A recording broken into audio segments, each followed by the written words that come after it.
My name is Erica Benson. My title is Associate Professor, and the course is English 221, Introductory English Linguistics. So the course is a core course in the English department, and it's also a GE course for other students.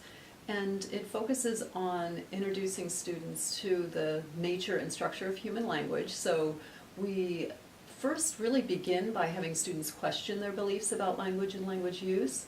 And then we move into introducing the major subfields of language, like the sound system, the system of words, the way that phrases are structured. We look at meaning. And then we also spend time really focusing on the history of the English language and how English changes, how it differs among different groups of speakers, and also how children learn language.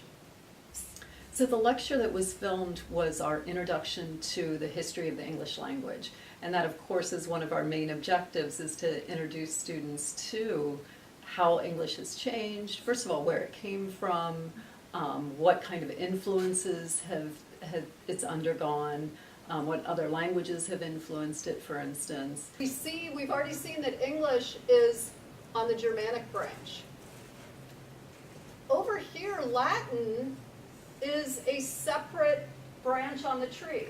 So English, contrary to what many people believe, English does not derive from Latin, right? Otherwise, they would be on the same branch. They're on separate branches. There are lots of things I'd like the students to take away from the course. It's a survey course, so we cover a lot of territory, and students get exposed to a lot of different areas of language. And one of the things I really want them to get from the course is that the English language has always had different dialects, that those dialects have changed throughout the years, and that dialects are just like any form of language. They operate under rules that we have in our heads, and that we try to spend some time in the class really discovering some of those rules that we know about language, but that we don't always know that we know. So just to give you a little example of one of them, when we think about how we pronounce the the plural S on words, that we have three different ways that we pronounce it. So we have, with a word like bat, we pronounce it as a S sound, bats. With a word like rug, we pronounce it with a Z sound, rugs. And with a word like bush, we pronounce it with an uz sound, like bushes.